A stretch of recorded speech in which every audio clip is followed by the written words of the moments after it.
Boa noite a todos.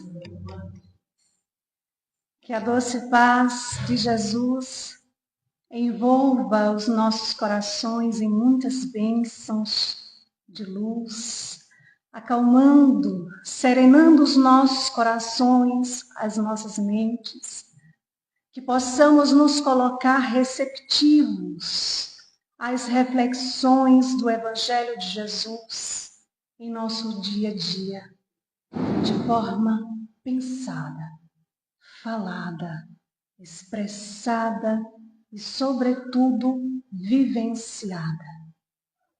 Agradecidos estamos por mais uma oportunidade de trabalho em nossa casa, de amor, de fraternidade, de acolhimento, rogando a Jesus que envolva a todos nós, encarnados e desencarnados, em suas bênçãos, que possamos estarmos confiantes na certeza do amparo e da assistência espiritual da casa. E que ao final possamos sair daqui bem melhores do que quando aqui chegamos. Rogamos ao Mestre que nos inspire nesta noite e envolva a todos em sua paz. Também envolvendo a todos aqueles que irão nos acompanhar ao vivo ou posteriormente pelas redes sociais. A todos aqueles que aqui não puderam estar. Que Deus abençoe a todos. Queridos irmãos,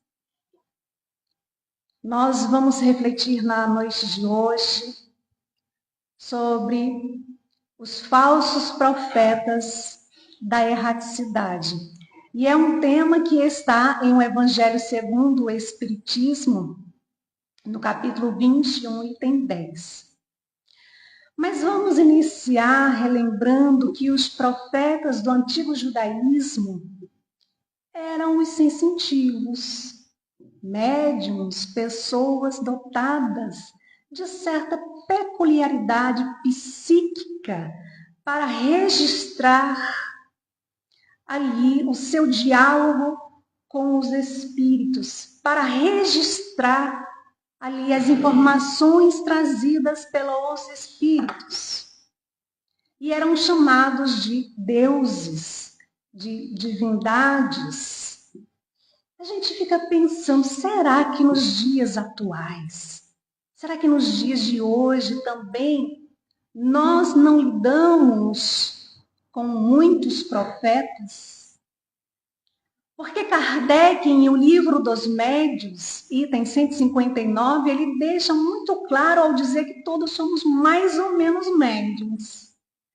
Significa dizer que em todo lugar vamos encontrar médiuns, em toda parte há intermediários, intérpretes dos espíritos. Alguns têm consciência disso, outros não têm nenhuma consciência.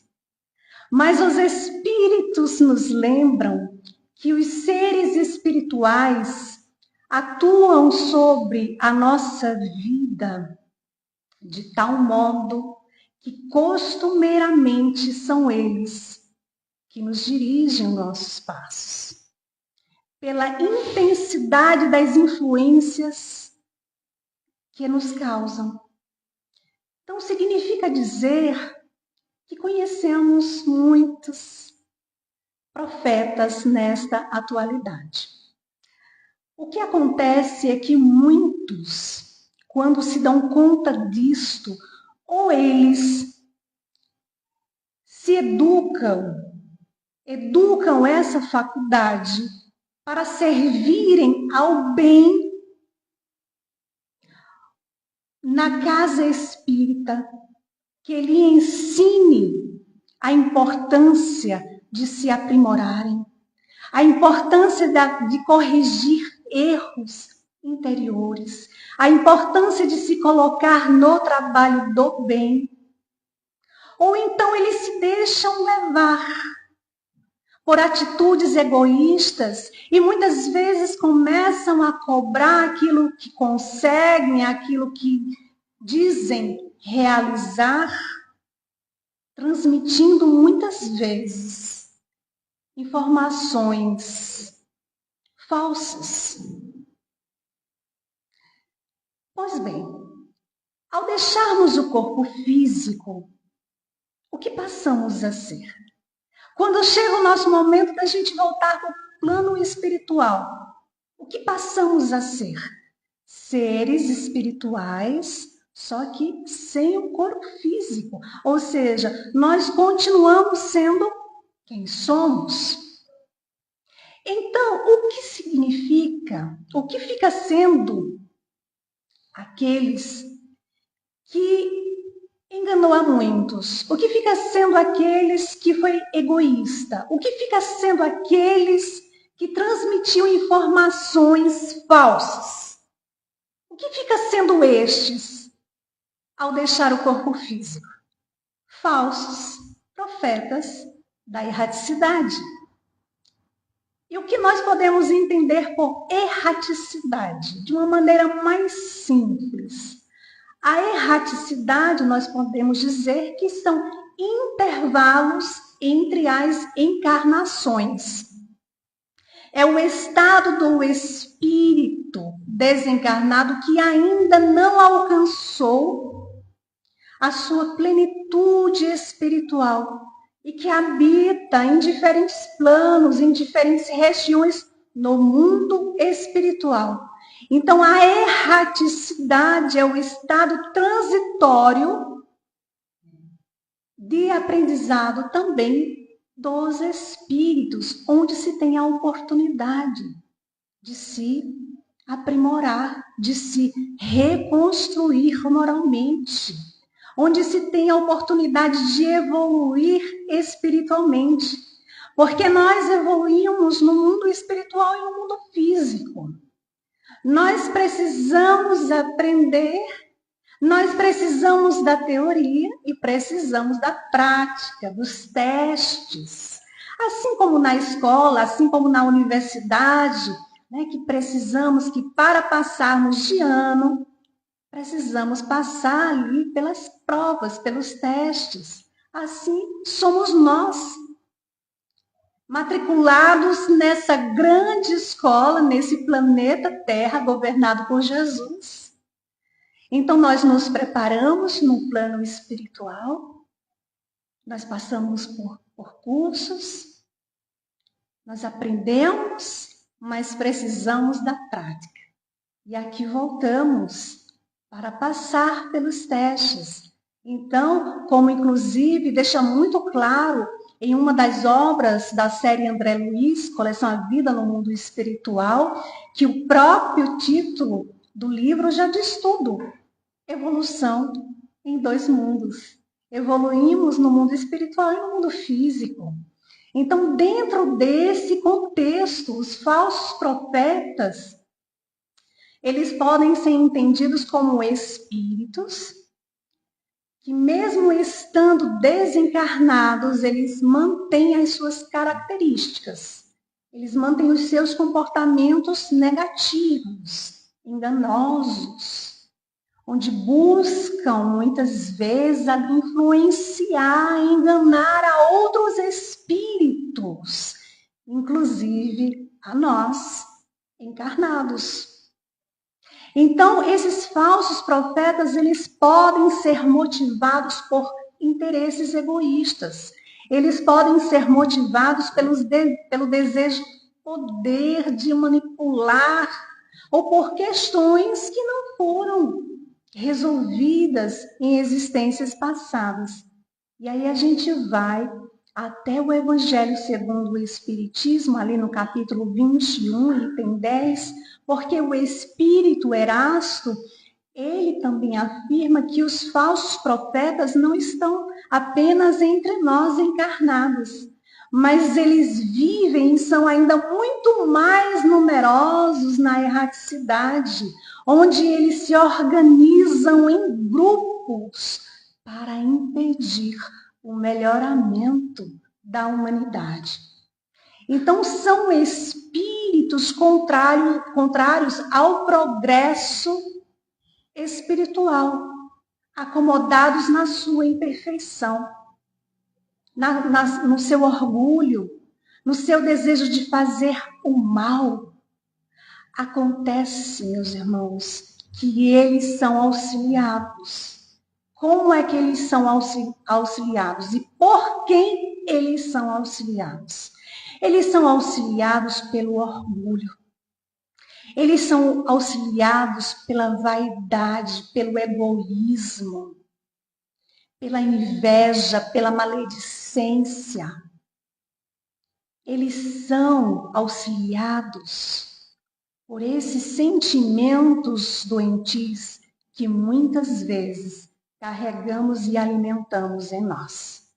Então, quando nós alimentamos esse sentimento ruim de egoísmo, de inveja, de ciúme, de raiva, de rancor, todos esses sentimentos doentios, à medida que a gente alimenta em nós, nós estamos auxiliando esses espíritos enganosos, esses falsos profetas da erraticidade, para que eles continuem semeando a discórdia, inclusive entre os grupos do bem, inclusive ali no grupo da reunião mediúnica, por exemplo. Porém, se tivermos alertas no cumprimento, no conhecimento doutrinário, na prática do bem, se tivermos vigilantes, nos esforçando para corrigir os nossos erros, para fazermos ao outro aquilo que gostaríamos que a nós fosse feito, se assim nos colocarmos vigilantes, atentos, alertas, facilmente nós vamos perceber, detectar esses perturbadores desencarnados. E assim como há os falsos profetas, há os verdadeiros profetas. E Kardec, inclusive, ele faz uma pergunta, e está em O Livro dos Espíritos, na questão 624, quando pergunta qual é o caráter do verdadeiro profeta. E os benfeitores respondem que o verdadeiro profeta é o homem de bem, inspirado por Deus.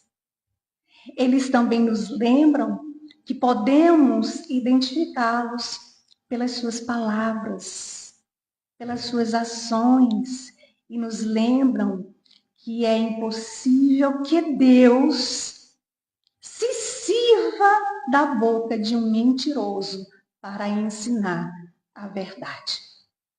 Então, nós vemos que esse tema, colocado por Allan Kardec em O Evangelho segundo o Espiritismo, e apresentado pelo Espírito Erasto, nos dão subsídios para melhor analisarmos as comunicações, para melhor avaliarmos a sua credibilidade.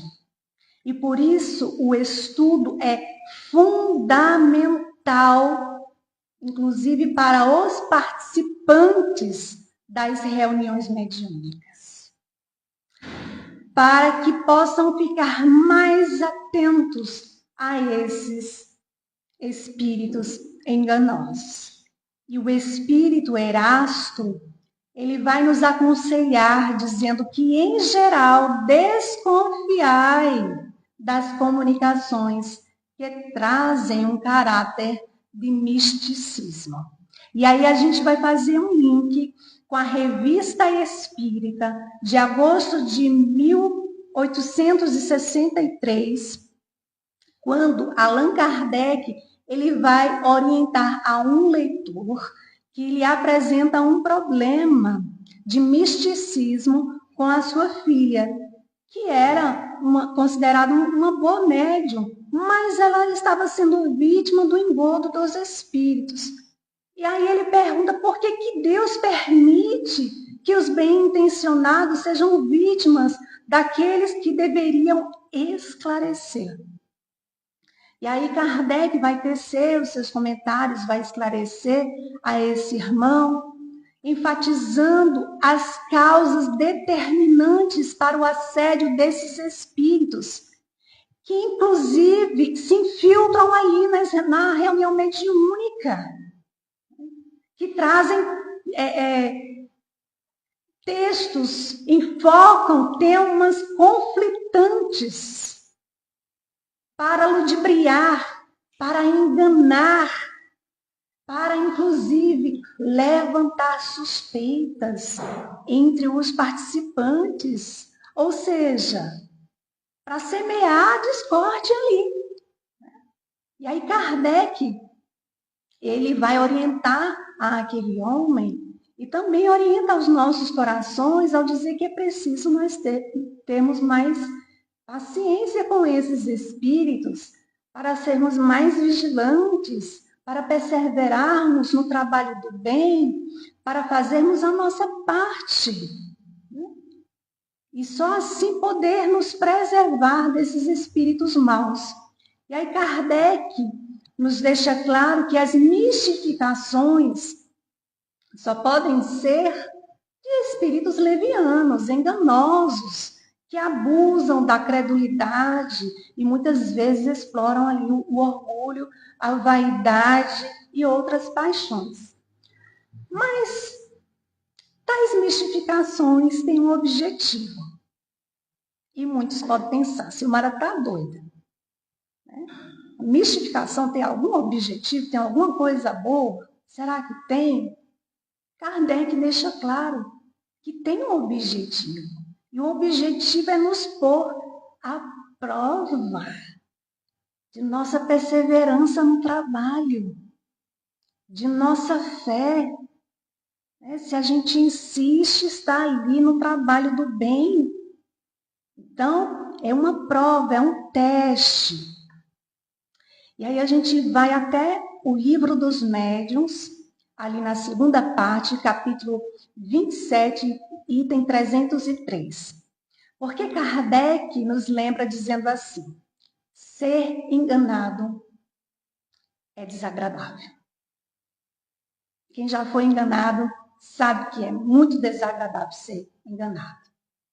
Mas Kardec deixa muito claro que ainda mais desagradável é ser mistificado. E aí ele vai fazer uma pergunta, dizendo se haverá algum meio de nos preservarmos das mistificações. Será que existe algum meio? E os espíritos, eles respondem, seu fim, ou seja, o fim das mistificações é o melhoramento moral da humanidade. E eles nos dizem assim, se não vos afastardes desse objetivo, ou seja, de persistir no melhoramento moral, se não nos afastarmos, jamais seremos enganados. Então, a gente faz um outro link, vai até um livro chamado Mediunidade e Nós. É um livro ditado por uma médium mineira chamada Lucy Dias Ramos. E ela ali apresenta vários relatos e depoimentos de uma experiência. E é na página 199, intitulada Fraudes e Mistificações, que ela também, inclusive, vai nos lembrar dizendo assim, somente através do estudo criterioso, aliado ao nosso esforço contínuo na busca do equilíbrio de nossas emoções e educação de nossos sentimentos à luz do Evangelho de Jesus, é que poderemos evitar as fraudes e as mistificações nas reuniões mediúnicas. Se não conseguir evitar totalmente, mas pelo menos estaremos mais alertas, mais preparados, teremos melhores condições de detectar, de avaliar essas comunicações, minimizando, ou seja, diminuindo as dificuldades que elas apresentam. Então, é preciso ter um cuidado muito grande para não cair nessas armadilhas do engano, para não ficar dando crédito a toda mensagem que chega pelo WhatsApp, pelo Facebook, Instagram, seja qual for o meio. Tem que ter muito cuidado, porque há muitos compartilhamentos de mensagens atribuindo a Bezerra de Menezes, a Emmanuel, a André Luiz, a Leon Denis, e não é. Então, precisa verificar a fonte, para a gente não ficar contribuindo aí com a tão conhecida e falada fake news. Não é? Então, os médios ostensivos, eles têm que ter um cuidado redobrado, né, de ser vigilante, porque muitas vezes vai acontecendo de certa forma sutil e ali vai aumentando, mas é para afastá-lo do compromisso que assumiu antes de encarnar. Chico Xavier, ele foi 2 vezes aos Estados Unidos na década de 60, visitar os Estados Unidos. Esteve em diversas cidades, acompanhado pelo médium e amigo na época, Valdo Vieira. Inclusive, tem vários trabalhos juntos, né? Na série André Luiz, inclusive. E aí, nessa primeira viagem, eles passam 6 meses na América do Norte, onde eles, inclusive fundaram um centro espírita, junto com a família do senhor Haddad. O senhor Haddad era um libanês que morou em São Paulo, aqui no Brasil, onde conheceu o Chico, travou uma amizade e, inclusive, ele conheceu a sua esposa aqui no Brasil, em São Paulo, americana, casou com ela. Olha os fogos. Foi para os Estados Unidos. Então, eles estavam ali, aí fundaram a Casa Espírita. Essa foi a primeira viagem de Valdo Vieira e Chico Xavier. E depois eles começaram a dar início à psicografia em inglês. Chico e Valdo Vieira. E quando eles terminaram, decidiram que aquelas mensagens iriam formar um livro. E iriam voltar no ano seguinte, 1966, onde iria ser editada e publicada pela Biblioteca Pública de Nova York, sendo a segunda viagem. Só que antes, lá em Uberaba, testemunhada pela Noêmia Barbosa da Silva, amiga de Geraldinho Lemos, e também amiga da mãe de Valdo Vieira, ela testemunha que o Chico chega na casa da mãe de Valdo Vieira, muito chateado, e diz: Dona Aristina, eu vim aqui falar com a senhora, porque o Valdo, ele vai viajar comigo espírita para Nova York, mas ele vai abandonar a doutrina. E ela ficou assustada. Chico, pelo amor de Deus, não me diga uma coisa dessa. Digo, ele não vai voltar espírita. E conta Geraldo Lemos que quando eles estavam no avião, Chico chamou a atenção de Valdo Vieira e disse: ô Valdo, o Emmanuel está aqui me falando que você vai abandonar a doutrina espírita nos Estados Unidos. E o Valdo disse: ô Chico, você está doido? Está cansado, é? Vai dormir, Chico? Isso é coisa da tua cabeça? Não, ele está me falando que você vai abandonar a doutrina. E eu vou dizer, para você ter certeza, eu vou dizer como. Lá no lançamento do livro, na Biblioteca Pública de Nova York, durante ali o coquetel, vai aparecer uma mulher linda, de origem russa. E ela vai aparecer loira, aos olhos da carne, uma mulher maravilhosa, mas aos olhos do espírito, uma representante das trevas. E ela vai te desviar do caminho espírita. Então, tenha cuidado, porque ela vai te encantar pela sensualidade. E o Valdo ficou dizendo, não, Chico, isso é coisa da sua cabeça, isso não vai acontecer. E aí Chico conta que no dia lá do lançamento, lá no coquetel, lá vem a danada da mulher. Bonitona que só é, chamando a atenção de todo mundo. E aí o Chico chega para Valdo, chama a atenção de novo. Diz, Valdo, essa mulher é médica da Rússia.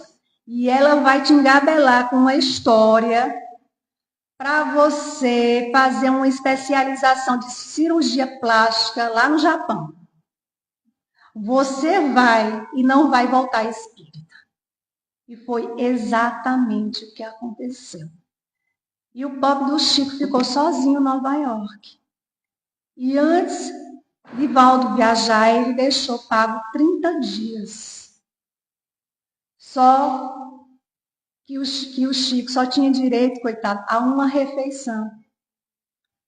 Quando terminou os 30 dias, lá vem o gerente do hotel e disse, olha, acabou os 30 dias, ou o senhor paga mais, ou então o senhor desocupa aí o quarto. E aí o Chico, coitado, saiu andando, pensando, oh meu Deus do céu, esse é o dia mais angustiante da minha vida, eu estou abandonado, sozinho, num país que eu não conheço, sem amigos. E saiu pensando, meu Deus, e agora? Ó Senhor, se for da tua vontade, que eu me torne mendigo aqui em Nova York, que seja feita a tua vontade, mas não é a minha não. E aí, chateado, cabeça baixa, pensando, de repente para uma limusine do lado do Chico. Desce uma mulher toda emperequitada, cheia de joias, falando um inglês bem rápido. E aí o Chico pediu para ela falar um pouquinho mais devagar para ele poder entender o inglês dela. E aí ela começa a dizer que é irlandesa, que lá no país todos são devotos de São Patrício, e que há 20 anos ela tinha feito 3 pedidos, não tinha alcançado nenhum deles, e que naquele dia ela tinha alcançado os 3 de uma vez só. E ela tinha prometido que se ela alcançasse, ela ia sair na rua de Nova York procurando um mendigo, ia dar para ele pouso e comida. E o Chico deu um grito e disse, sou eu, mendigo! Graças a Deus, louvado seja Jesus, sou eu, mendigo! E aí o Chico, coitado, conta a história dele. E ela, comovida com a história do Chico, convida ele para ir para um restaurante mais caro de Nova York. O Chico disse que nunca viu tanta comida na vida dele, coitado. Comeu para se acabar. Quando foi depois, eles foram lá para o hotel onde o Chico estava hospedado. Parou a limusine. O gerente olhou, desconfiado, né? O Chico não tem dinheiro, esse homem não tem dinheiro nem para pagar o hotel. Chega numa limusine, o que está acontecendo? Aí a mulher se aproximou e disse, olha, esse aqui é meu amigo, viu? Meu amigo, e eu vou adiantar 6 meses para ele ficar aqui no hotel esperando o amigo dele, com direito a 3 refeições por dia. E evidentemente o Chico não ficou esperando por Valdo Vieira. Ele conversou depois com o gerente para transformar aqueles créditos ali numa ligação, e o Chico ligou para os amigos dele lá de São Paulo e mandaram uma passagem de avião, e o Chico veio, voltou para os trabalhos lá em Uberaba. E o Valdo Vieira, invigilante, desatento, né? Realmente abandonou a doutrina espírita, se afastou do trabalho que ele tinha, inclusive com o Chico. E aí Kardec, em O Evangelho segundo o Espiritismo, no capítulo 19, item 10, e eu vou ler para vocês pequeno, quando ele diz assim, que os médios que se desviam do objetivo providencial, a preciosa faculdade que lhe foi concedida, né, se afasta, se a empregam em coisas fúteis ou prejudiciais, se a colocam a serviço de interesses mundanos, se nenhum proveito tiram dela, no sentido de se aperfeiçoarem, são iguais, são comparáveis à figueira estéril, a parábola da figueira seca. E a respeito dessa passagem, no livro da Esperança, Emmanuel nos convida a refletir, lembrando que a doutrina espírita, na condição de evangelho redivivo, traça orientação clara e segura para cada um de nós. E afirma, fácil de concluir, desse modo, que situar a mediunidade na formação do bem de todos ou gastar-lhe os talentos em movimentações infelizes é a escolha de cada um. Cada um faz a sua escolha, utiliza o seu livre-arbítrio como achar por bem, mas também é responsável pelas consequências que aquelas escolhas trazem, né? O Espírito Erasto também, no capítulo 21 do Evangelho, ele cita o médium fascinado. E aí, ao final da mensagem, Kardec nos convida a buscarmos mais esclarecimentos em O Livro dos Médiuns, ali na segunda parte do capítulo 23, intitulado Da Obsessão. Porque ele vai nos lembrar que ninguém está obsidiado pelo fato de ser enganado por um espírito mentiroso, mas que é preciso se manter em guarda. Porque o médium fascinado, ele não acredita de jeito nenhum que está sendo enganado. Ele não acredita. Lembremos, meus irmãos, que nenhuma nuvem obscurece a luz mais pura. Nenhuma nuvem obscurece a luz mais pura. Julgai, pois, os espíritos pela pureza dos seus ensinos. O objetivo final é um só. E só há um meio de alcançá-lo, fazendo o bem. E quem afirma é o Espírito de verdade. Em O Livro dos Médiuns, no capítulo 27, da segunda parte, item 302. E agora nós vamos a um outro livro extraordinário, chamado Devassando o Invisível, de Ivone do Amaral Pereira. Porque ali no capítulo 7, ela apresenta uma história do amigo beletrista, onde ela conta que certa noite, após o trabalho, lhe apresenta um espírito, dizendo que havia desencarnado no ano de 1911. E ela pergunta o nome, ele não quis dizer. Ela insiste. E ele só diz que era escritor ou beletrista. Então, ela chama ele de beletrista. E ele sugeriu que ela o acompanhasse em desdobramento, para que ele pudesse descrever a sua história. O caso que ele queria que Ivone psicografasse. Então, Ivone, ela recorre aos amigos espirituais. E os amigos espirituais diz a ela que ela tem que seguir o seu livre-arbítrio, aceitar ou não. Então, certa noite, por volta da meia-noite, mais ou menos, ele lhe apresenta novamente. Ivone, em desdobramento, o encontra. E logo percebe que não se tratava de um espírito evangelizado, espiritualizado. Era intelectualmente evoluído, né? Ele havia sido médico quando encarnado.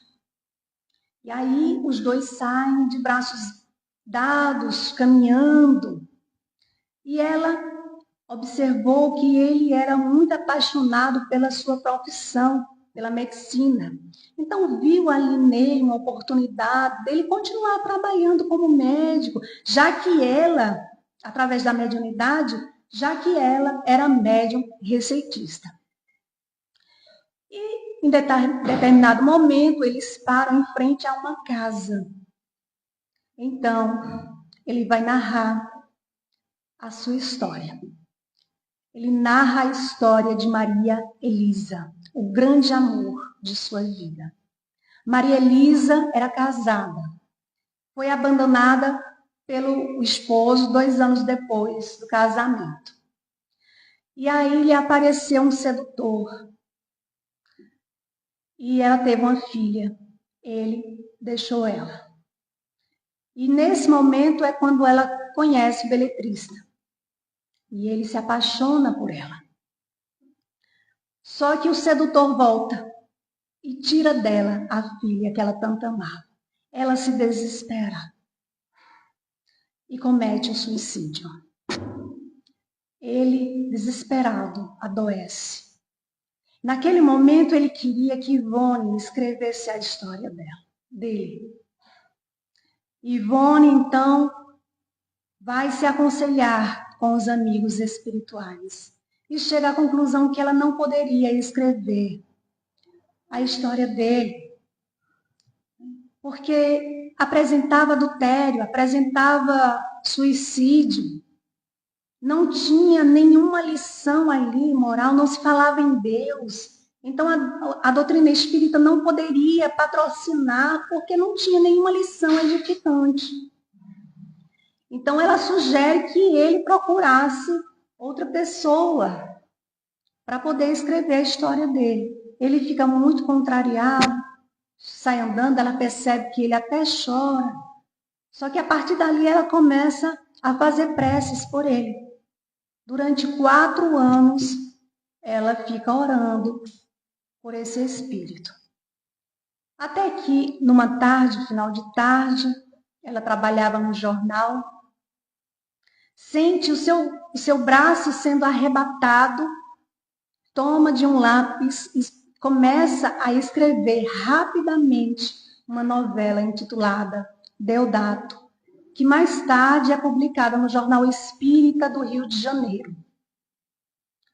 E aí, quando ela pergunta como deve assinar, o Espírito não responde, ela contesta. Nesse momento, aparece Dr. Bezerra de Menezes e diz: beletrista serviu de tentação para você, que há 27 anos iniciou-se na doutrina espírita, mas precisava demonstrar o desinteresse das coisas do mundo, das glórias do mundo.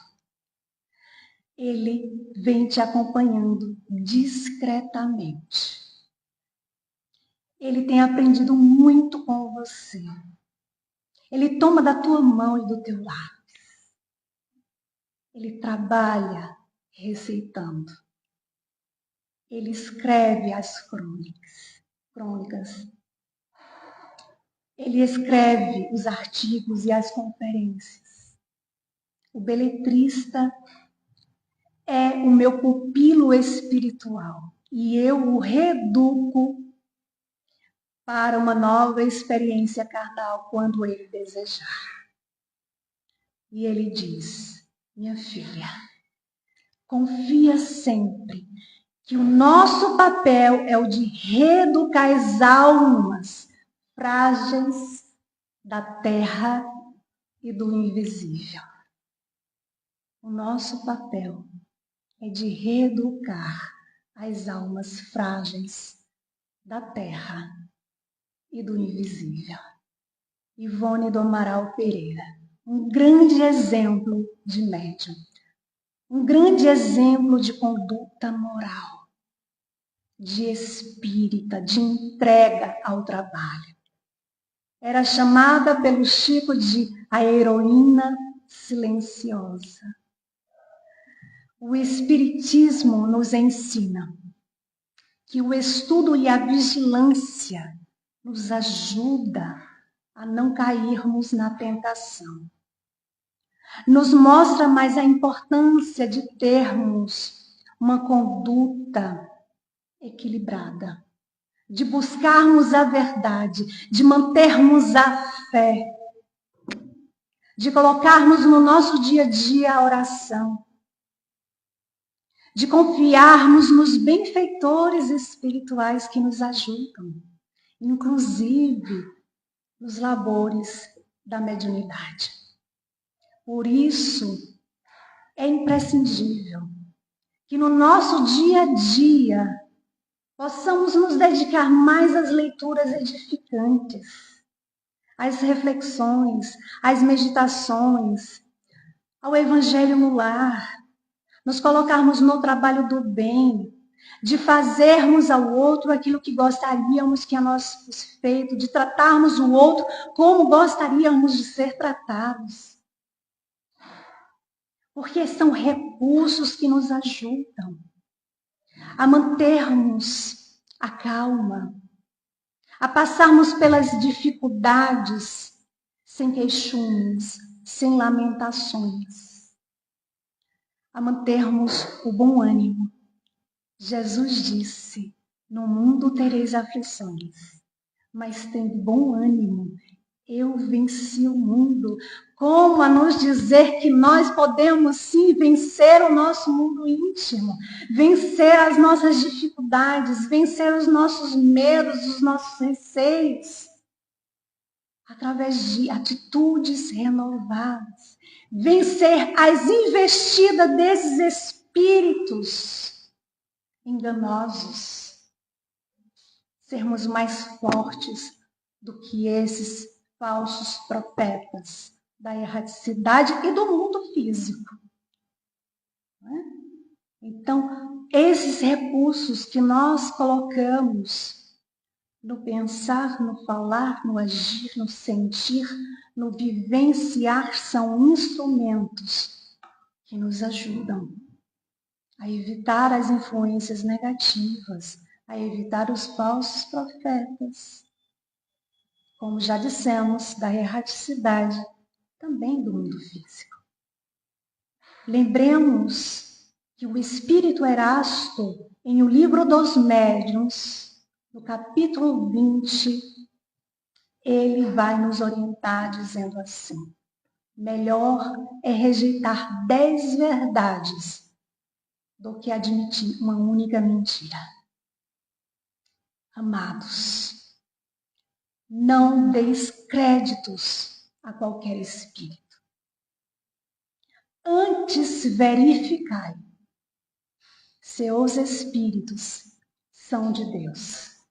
Está no Evangelho de João, capítulo 4, versículo 1. Meus queridos amigos e irmãos, encarnados e desencarnados que aqui se encontram, que Deus, o nosso Pai, os abençoe. E que nós, encarnados, possamos retornar para os nossos lares, envolvidos em muita paz e muita luz. Gratidão a todos.